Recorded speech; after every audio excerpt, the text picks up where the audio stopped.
En este tercer programa de A Título Personal, sección Entrevisto, me complace mucho presentar a un gran amigo, a un colega de ya varios años, unos cuantos, no voy a decir cuántos, que se ha ganado con una obra sólida, una obra de calidad, un lugar en las letras cubanas. Para mí es un placer tenerlo aquí en la sección Entrevisto y poder presentar a ustedes a Antonio Álvarez Gil. Antonio Álvarez Gil nació en Melena del Sur, Cuba, en 1947. Autor de una prolífica y multipremiada obra, es, sin dudas, una de las voces imprescindibles de la literatura cubana.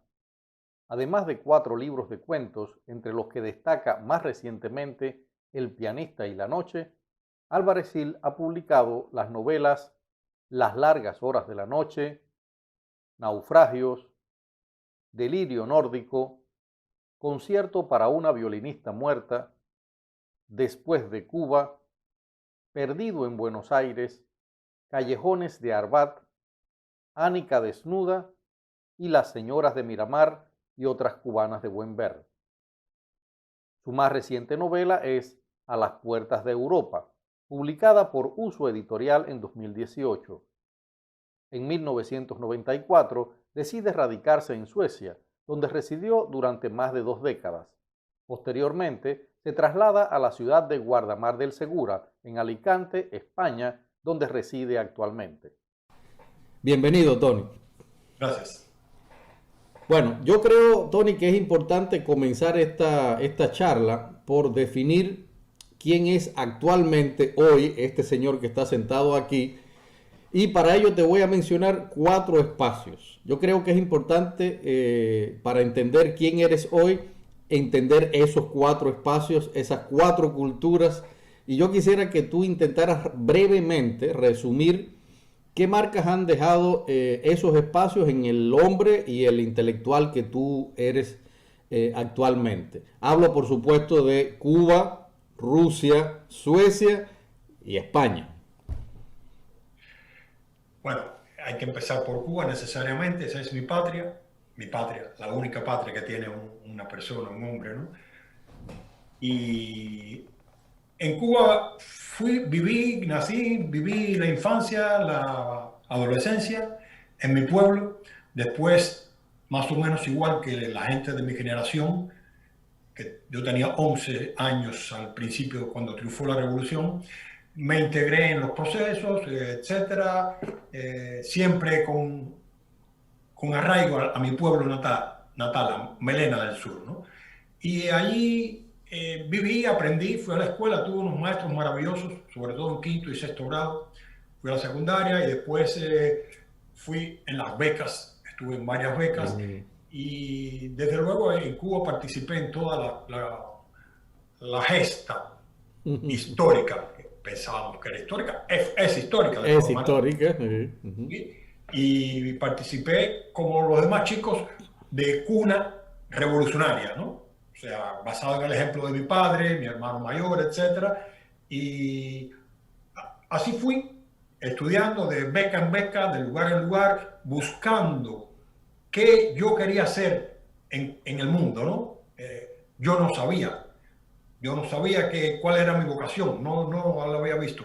Sí tengo, creo que ahí se sedimenta la base de mi vocación por las letras, en este periodo de mi infancia, porque mi padre, Abelardo se llamaba, era un poeta del pueblo, en el sentido de que él no estudió, él estudió muy poco, pero leyó mucho.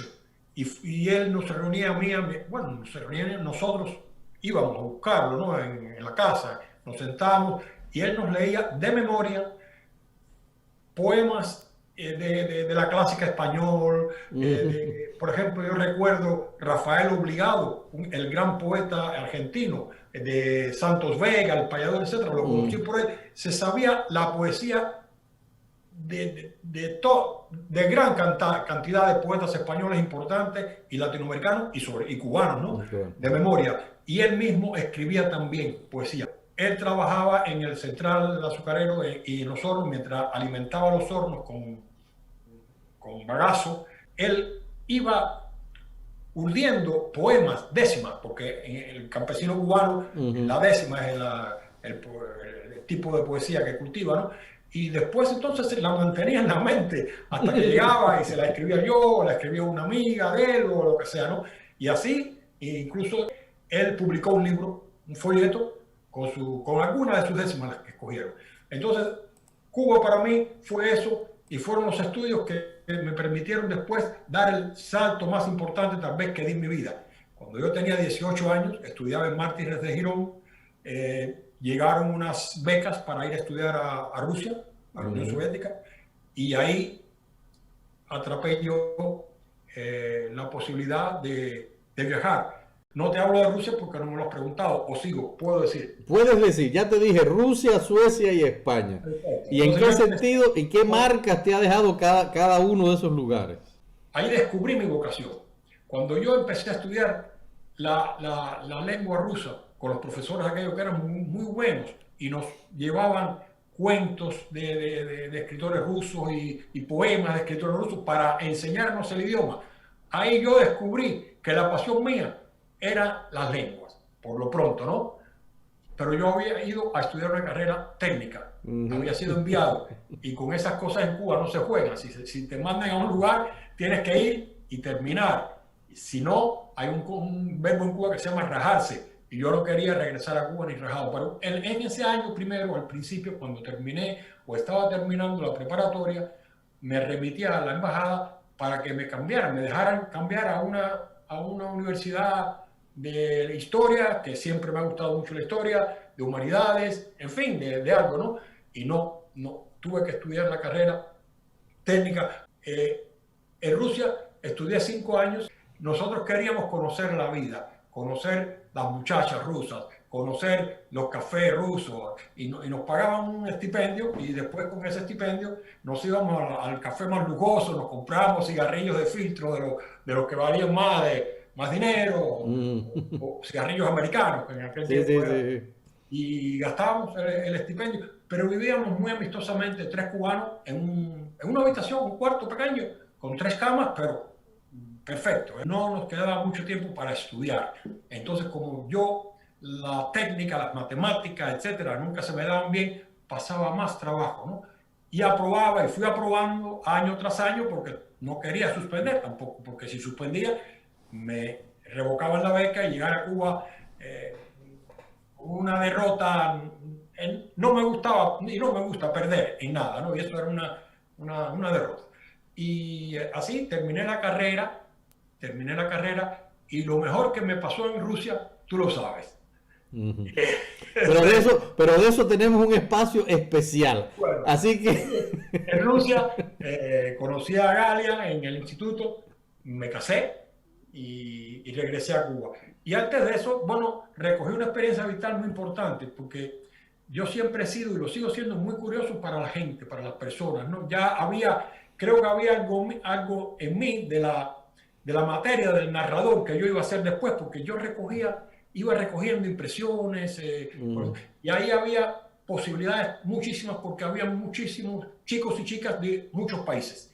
La Unión Soviética le daba becas a los países pobres, más bien, no, aunque también a veces caía americanos, italianos, y entonces conocí mucha gente, que era mi primera experiencia en el mundo internacional, que eso marcaría después mi carrera como escritor. Moscú en aquel tiempo tenía 8 millones de habitantes, ahora tiene 20 y pico, ¿no?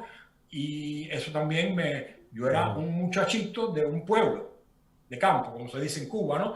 Y llegué a una ciudad que me adapté de mil maravillas, los teatros, las galerías, etc. Sobre todo cuando conocí a Galia, empecé a salir con ella y me empezó a llevar al Bolshoi Teatro, a los lugares interesantes, a las galerías importantes de Moscú, enseñarme la vida cultural.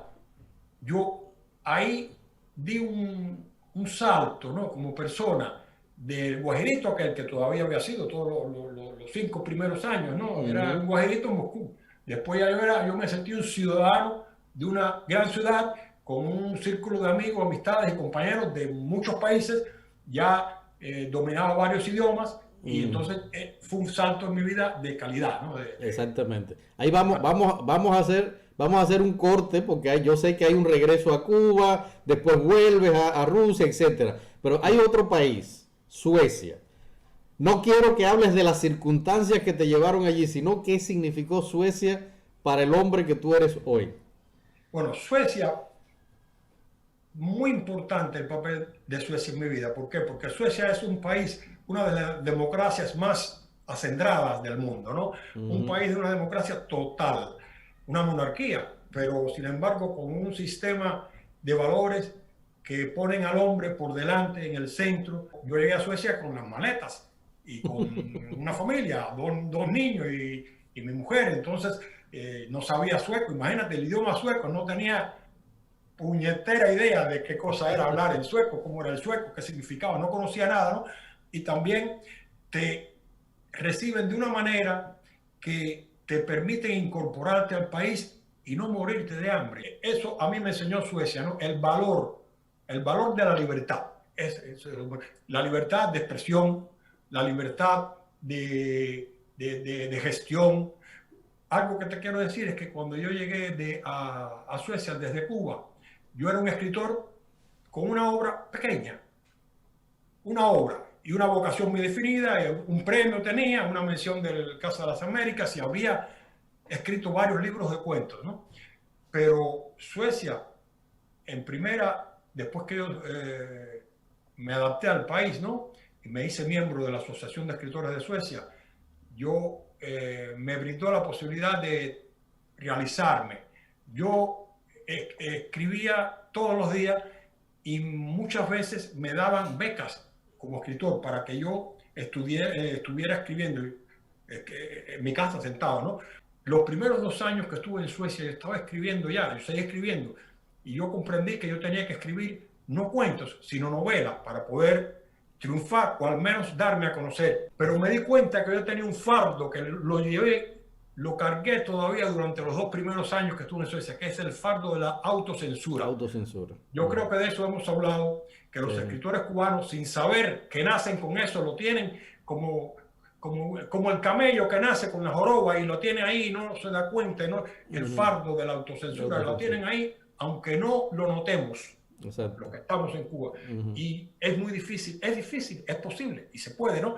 Desprenderse, ese es el primer, adquirir la libertad de expresión que uno realmente, que le permite a uno desarrollar la obra. Sin libertad de expresión, sin escribir, sin rodeos, sin ambajes, sin temores sobre el tema que tú quieres desarrollar, es difícil escribir una buena obra, ¿no?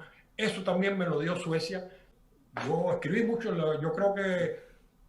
Casi todo lo que publicaste después lo escribiste ahí, ciertamente. Ahora, te queda un espacio, España. España, siempre yo he sentido a España en la sangre, Jamil. Y siempre veíamos a los españoles como los antepasados de los cubanos, nosotros, ¿no? Hasta que llegó la revolución y Fidel Castro le cogió manera a España y entonces, no sé, dicen que la peor cuña es la del mismo Pablo, ¿no? Porque hijo de gallegos, ¿no? Además ha sido capaz, fue capaz de hacerle a los cubanos una conciencia de que no tenían nada que ver con los españoles, ¿no? Entonces yo siempre he tenido un sentimiento de cuestionarme las cosas que me quieren, que me insisten, que me crean, ¿no? Y yo me di cuenta que no había razón. Y una de las veces que fui de mis viajes en barcos a Rusia, el barco paró para aprovisionarse, ¿no? En el puerto, un puerto que hay en Gibraltar, sí. Un puerto español. Y allí los españoles estaban cargando cosas al barco desde abajo, en fin. Y nosotros, los cubanitos que estábamos ahí, mirábamos y como los españoles hablaban, los imitábamos, ¿no? Y dice, coño, joder, carajo, en fin. Y cuando nos dijeron, ¿y vosotros de dónde sois? Somos cubanos. Y dice, coño, Cuba. Y yo me di cuenta que en España había una simpatía innata, que tenía que ser así, porque Cuba fue la prolongación de España. Yo siempre me he sentido en España como en mi casa. Por eso yo tuve siempre, ¿no? Durante los años que estuve en Suecia, 20 años en Suecia, yo sabía que tarde o temprano más bien tarde un poco, bueno, ni tarde ni temprano, que yo Ibas a vendría. terminar en España. Sí, sí, Bueno, hay que aclarar algo para los que nos están viendo. Tony ha mencionado dos personas que para tanto para él como para mí fueron personas, porque además de ser grandes intelectuales, fueron buenos amigos, que es el chileno Luis Sepúlveda, lamentablemente una de las primeras víctimas del COVID en España, y un gran amigo, el escritor cubano Justo Vasco, que vivía justamente en Gijón. Después de tener una larga trayectoria como intelectual en Cuba, conoció el amor, se fue a Gijón y allí en Gijón murió en 2006, es decir, ya hace unos cuantos años, ¿no? Pero siempre, en nuestro caso, siempre queremos agradecer justamente a Justo y a Luis también, que de algún modo hayan sido los primeros que nos invitaron a meternos en el mundo cultural español a través del Salón del Libro Iberoamericano que se organizaba y que después coincidimos justamente Tony y yo, después de muchos años sin vernos, en 2002, en la primera vez que yo fui a Semana Negra, y era creo que la segunda o la primera vez también que tú ibas a Semana Negra, ¿no? En sí. ese caso. Bueno, Tony, aquí quiero cambiar para un tema que, digamos, quizás sea un poco peliagudo, vamos a decirlo, ¿no? Hace un tiempo tú escribiste el que, en mi opinión, es uno de los artículos más importantes sobre el tema del exilio. Y allí tú hablabas de ese reto enorme que es para cualquier emigrado cubano que se diga artista, que se diga escritor, que se diga intelectual, de hacer su ejercicio y de algún modo imponerse en el exilio. Ahí tú hablabas justamente de todas esos dobles retos contra los que nosotros teníamos que lidiar, ¿no? Yo quiero que me hables de esa idea. O sea, ¿por qué tú en ese momento decías que los cubanos teníamos que luchar doblemente para imponernos culturalmente fuera de la isla? Es cierto. El problema es que nosotros venimos de Cuba con por lo que venimos, ¿no? Venimos buscando libertad y buscando libertad de expresión y porque hemos sido incapaces de ganarnos en Cuba el espacio que soñamos para el pueblo cubano y en algún momento de nuestra trayectoria vital hemos decidido que ya allí, yo en mi caso por lo menos, no podía seguir y fui a parar a Suecia. Y eso para el caso de cualquier artista siempre es traumático, porque está en qué se inspira, en su pueblo, la naturaleza de su tierra, en fin, ¿no? Pero para el caso de un escritor como yo, es doblemente traumático. ¿Por qué? Porque yo llegué con 40 y tantos años y llegué y yo era escritor ya desde Cuba. No tenía una obra extensa y pienso que tampoco de mucha calidad, tal vez, ¿no? Pero unos cuentos que eran normales, ¿no? Legibles y entretenidos. Pero no tenía una obra como otros escritores cubanos que cuando a mí, Cabrera Infante o quien sea, ¿no? Que Uh -huh. cuando se han visto en el extranjero tienen un respaldo, ¿no? De las editoriales españolas o de las que sea. Yo llegué a Suecia y desde que me preguntaron la profesión, yo escritor. Yo soy escritor. Aunque sea pobre, seguiré siendo escritor toda mi vida, ¿no? El escritor se expresa con su idioma. Y yo lo primero que traté de hacer es de dominar la lengua sueca, la lengua literaria sueca, de tal manera que me permitiera continuar escribiendo sobre Cuba o sobre lo que yo estimara hacer, sobre Suecia o sobre lo que fuera, pero en sueco, para tener un lector allí cerca y un posible editor. Traté de hacerlo, pero fue imposible, es muy difícil. Yo aprendí sueco, pasé varios cursos, creo que lo hablo bien y lo hablaba mejor todavía cuando vivía allá y me expresaba por escrito. Pero una cosa es escribir y otra cosa es escribir literatura. Escribir literatura es una cosa seria. Tú y yo lo vemos así, siempre lo hemos visto así, muy seria. Entonces yo me di cuenta que no podía escribir en sueco. Entonces yo decidí que tenía que ser en España la cosa. Y empecé a escribir con la intención de llegar a España, al mercado español, a los premios, etcétera. Pero ahí es donde está un problema añadido, que a nosotros los escritores cubanos siempre en Europa nos toman por gente de derecha. Yo que pienso que no soy ni de derecha ni de izquierda, soy de lo que la mente mía, el cerebro me dice que está bien o está mal, era tomado casi siempre como yo no hablaba bien de Cuba, del régimen cubano, de Fidel Castro, entonces ya muchas veces inmediatamente se me ponía el cuño de tipo de derecha, que no lo soy. Y eso normalmente a nosotros nos proporciona un problema extra, un problema añadido, porque como la mayoría del mundo intelectual español y sueco también, ven en primera con buenos ojos lo que ocurrió en Cuba, porque no conocen los detalles de los que hemos vivido y estado dentro de Cuba. O sea que ya muchas veces, si decimos, nos preguntan nuestra opinión, claro, son cubanos, y si decimos lo que pensamos y no lo que se espera que digamos de nosotros, ya arrancamos con una nota negativa en la conversación, ¿no? Y eso, quieras que no, muchas veces se transmite hacia el plano de cogerte un libro y publicarlo, o no publicarlo, o escoger otro, por ejemplo, de una persona de otro país que tiene otros puntos de vista más afines a esos editores o a eso, y eso me ocurrió. Digo, tengo que decir francamente que me ocurrió y me ocurrió varias veces, y a veces yo no comprendía a mí qué pasaba. Hay algo ahí como que un ancla que te ataba al pantano, ¿no? Que no te dejaba. Y eso yo por lo menos lo experimenté en mi caso, ¿no? Entonces el escritor cubano tiene que luchar con la literatura y contra una serie de prejuicios que hay, que muchas veces son infundados, pero existen, ¿no?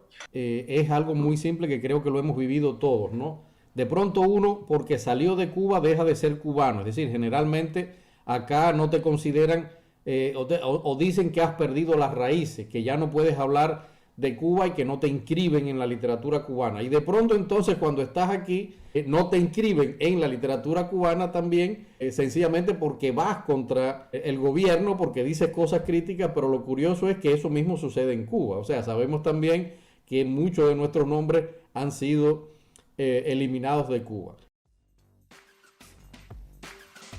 Si te ha gustado este video, suscríbete al canal, comparte con tus amigos en las redes sociales y activa la campanita de las notificaciones para que te avisemos cuando publiquemos un nuevo video.